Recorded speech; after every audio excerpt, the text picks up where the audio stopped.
오늘은 많은 사람들이 왜 부자가 되지 못하는지 그 이유에 대해서 좀 얘기를 나눠보면 형도 그렇고 나도 그 로버트 기요사키의 부자 아빠 가난한 아빠라는 책을 읽어봤잖아. 워낙 유명한 책이니까. 언제쯤 읽었지? 2013년도? 뭐 그때 읽었던 것 같아요. 형이 아마 먼저 읽었고 그 다음에 내가 읽었던 것 같은데 그때까지만 해도 우리가 뭐 경제에 대해서 뭐 잘 알지도 못했고 그냥 직장 나가서 그냥 달달이 나오는 월급 받으면 뭐 먹으러 갈까? 뭐 어디 놀러 갈까? 뭐 살까? 뭐 그냥 단순히 그런 생활의 반복이었고 경제에 대해서 아는 게 뭐 거의 없었던 것 같은데 저 책을 읽고 나서 경제 개념도 많이 생기고 그동안 내가 그런 거에 대해서 모르고 살아왔다라는 거에 대해서 되게 또 충격? 충격을 많이 받았지. 그거 보고 부자 아빠 가난 아빠라는 책을 보고 인생이 바뀌었다고 해야 되나? 인생의 전환점이 된 정도의 그 정도의 책이었는데 주변 사람들한테도 얘기를 하지. 이 자본주의에 살면서는 무조건 봐야 되는 책. 이 책을 본 사람과 안 본 사람이 인생이 달라지는, 경제적으로 달라진다. 그래서 무조건 봐야 된다라고 나는 얘기는 하는데 진짜 본 자와 안 본 자의 차이가 클 정도로 되게 괜찮은 책이다라고 생각이 돼. 나도 누구한테 책을 추천할 때 특히 이런 경제 투자 관련 쪽 추천할 때 항상 저 책을 먼저 읽어보는 게 좋다고 얘기를 하는 편이거든. 그동안은 우리가 살면서 직장을 다니는 이유가 그냥 열심히 벌어서 맛있는 거 먹고 좋은 데 가고 그 다음에 인생의 목표가 경제적인 목표가 내 집 마련하는 거 그게 다라고 생각하고 살았지. 막연하게 그냥 열심히 회사만 다니면 된다라는 생각으로 살았는데 이 책을 보고 그게 아니라는 걸 깨달았어. 이 책에서 얘기하는 게 그러니까 우리가 부자가 되지 못하는 이유가 욕망과 두려움을 통제하지 못해서이다 라는 말을 하거든. 그 욕망과 두려움이 되게 뭐 철학적인 얘기? 추상적인 얘기잖아 어떻게 보면. 근데 그 욕망과 두려움이 뭐냐? 욕망은 뭐 어떤 거지? 욕망은 우리가 갖고 싶은 게 되게 많잖아. 우리가 학생 때 부모님한테 용돈을 받으면 이걸로 뭐 살까라는 생각을 되게 많이 하지. 근데 그거는 성인이 돼서도 마찬가지야. 사회생활을 하고 첫 월급을 받으면은 그때부터 이거 가지고 뭐 하지? 뭐 살까? 이 생각부터 해. 돈 버는 목적이 소비를 하기 위한 생각. 그러니까 소비에 있다는 거지. 그게 이제 욕망이라는 거야. 좋은 자동차 사고 싶고 새로운 전자제품 나오면 이런 전자제품. 것도 갖고 싶고 뭐 여행도 막 가고 싶고 여행 가면 막 좋은 숙소 가고 싶고 여자라고 하면 이제 좋은 백 갖고 싶고 그런 마음이 생겨. 그리고 그러다가 두려움이 생기는 거지. 어느 날 이제 여행 한번 갔다 오면은 몇십만 원 써. 그 월급에서 상당한 돈이 나가게 되면은 통장 잔고가 별로 안 남게 되는 거지. 그럼 그때부터 약간 불안해져 마음이. 이게 두려움이거든. 그러면은 어떻게 되냐면은 내가 더 많은 돈을 벌어야겠다. 이 생각을 갖게 된다고. 그러니까 더 열심히 일을 하는 거지. 더 열심히 일을 해서 연봉을 높이려고 한다는 거지. 그러니까 내가 회사에서 승진하고 아니면 이직을 통해서 연봉을 더 올리려고 하고 이런 걸 하려고 하는 거지. 연봉이 올라갔어. 수입이 더 늘어났어. 200 벌던 애가 이제 300 벌고 400 벌기 시작하면은 이제 더 높은 더 좋은 거를 보게 돼. 더 갖고 싶은 거를. 그런 생각이 들잖아. 보너스가 나와도 이거 가지고 이번에 보너스 나왔는데 어디 가지? 아니, 뭐 맛있는 거 먹을까? 내가 그동안 갖고 싶은 거 사야겠다. 그런 생각이 올라오잖아. 거기서 다시 또 욕망이 생긴다는 거야. 그 돈을 또 씀으로써 또 다시 두려움이 생겨서 또 열심히 일을 하고 이거의 반복이라는 거지. 우리는 그러니까 평생 욕망과 두려움의 굴레에서 다람쥐 쳇바퀴 돌듯이 계속 그렇게 돌다가 생을 마감한다. 그게 이제 로버트 기요사키가 얘기하는 일반 사람들이 부자가 되지 못하는 이유라고 얘기를 하거든. 그러니까 뭐 심플하게 얘기하면 사람들이 소득이 많아지면 소비하고 싶은 그 욕망이 커지니까 소비를 하게 되고 또 잔고가 이렇게 줄어들면 그걸 다시 벌어야겠으니까 두려움에 다시 돈을 벌고 이거를 반복하다가 내가 또 연봉이 높아져서 소득이 또 높아진다고 해도 그만큼 내가 더 소비를 하고 싶은 더 좋고 비싸고 이런 것들을 소비하고 싶은 욕구가 또 강해지니까 그만큼 소비가 높아지니까 또 나한테 남는 통장 잔고는 얼마 안 되고 그러니까 이 사이클을 계속 무한반복한다는 거잖아. 그렇지. 어떻게 보면 이게 되게 쉬운 개념일 수도 있는데 그렇지. 누가 보면은 그거 누가 몰라? 뭐 뻔한 얘기 하네 이렇게 받아들일 수도 있어. 근데 나도 그렇고 많은 사람들이 그런 생각을 망각한다고 생각하거든. 이거를 진짜 냉철하게 통제하지 못하면은 평생 부자가 되지 못하는 거지. 방금 형이 말한 그런 굴레에서 빠져나오지 못하고 계속 그 안에 갇혀 있는 게 어떻게 보면 한마디로 돈의 노예라고 또 표현할 수가 있지. 노예라고 표현을 하면 굉장히 싫어하는 사람들이 많을 텐데 사람들이 흔히 돈의 노예라고 하면은 그냥 돈 좋아하고 돈이면은 다 된다. 물질 만능주의? 뭐 이런 사람들을 돈의 노예라고 생각하기도 하는데 또 다르게 생각하면 방금 말한 것처럼 그 월급과 소비의 그 굴레에서 벗어나지 못하는 경우도 돈의 노예라고도 할 수도 있는 거지. 내가 돈의 주인이 되려면 내가 돈을 통제하고 내가 돈을 수시로 잘 컨트롤할 수 있는 사람이 돼야 되는데 어떻게 보면 돈에 의해서 그 욕망과 두려움에 의해서 돈에 의해 내 인생이 좌지우지되고 어떻게 보면 구속되는 거지. 계속 그 굴레에서 벗어나지 못하고 그게 바로 돈의 노예이다. 맛있는 거 먹고 막 좋은데 놀러 가고 좋은 거 사고 그런데 소비를 하면 피드백이 바로바로 오잖아 나한테 막 너무 맛있고 막 너무 여기 좋고 비싼 거 있으면 다른 사람들이 날 되게 좋게 보고 이런 생각 때문에 그 효과가 바로바로 즉시 오니까 그게 너무 좋거든. 그게 어떻게 보면 마약과도 같은 거지. 소비의 중독.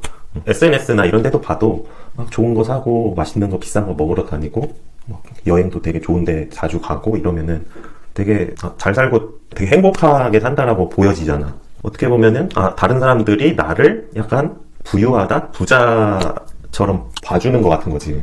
그 기분이 되게 좋거든. 내가 잘 사는 것 같은 느낌. 실제적으로는 내가 그 정도 능력도 아니고 한데 그런 씀씀이로 내가 부자처럼 보이려고 하는 부자 흉내내기? 내가 부자는 못 되지만 부자 흉내를 내는.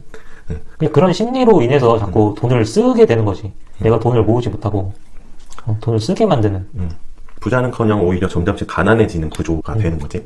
주변에서부터 이런 뭐 광고나 미디어에 의해서 주변 사람들에 의해서 내가 그 품위 유지를 해야 되고 내가 부자처럼 좀 보여야 되고 그런 심리가 생김으로써 내 지갑을 자꾸 털어가는 거야. 자꾸 이제 통장 잔고는 떨어져 가고 다시 두려움이 생기는 거지. 그럼 다시 돈 벌어야지. 돈 열심히 벌어서 다시 그 잔고를 채워야지. 내가 돈을 써야 되니까. 이 반복이 되니까 계속 이제 가난의 굴레, 욕망과 두려움의 굴레에서 벗어나지 못한 그런 삶을 살게 되는 거야, 평생. 그러면은 이 욕망과 두려움의 굴레에서 벗어나려면 어떻게 해야 되냐? 그 얘기가 또 나오지, 이 책에. 뭐라고 나오는데? 어떻게 해야 되는데? 아니, 우리가 뭐 다 알듯이 소비는 쓰는 순간 없어지는 거야. 그러니까 감가되고 사라지고 썩어지는 것에 돈을 쓰지 말고 미래에 발전되고 성장하고 늘어날 수 있는 그 자산에 돈을 써라. 자산을 사야 된다. 물건을 사지 말고 자산을 사야 된다. 자산을 왜 사냐? 내가 늙어갈수록 일할 수 있는 기회. 내가 체력이 떨어져가고 늙어가니까 그동안은 내 몸과 시간을 팔아가지고 내가 돈을 벌었지만 자산을 사게 되면 그 자산이 나를 위해서 돈을 벌어준다. 그 얘기를 하는 거지. 기요사키는 여기서 자산과 부채의 원리를 알아야 된다. 자산은 나를 위해서 돈을 벌어다 주는 존재. 부채는 내 통장에서 돈을 빼가는 존재.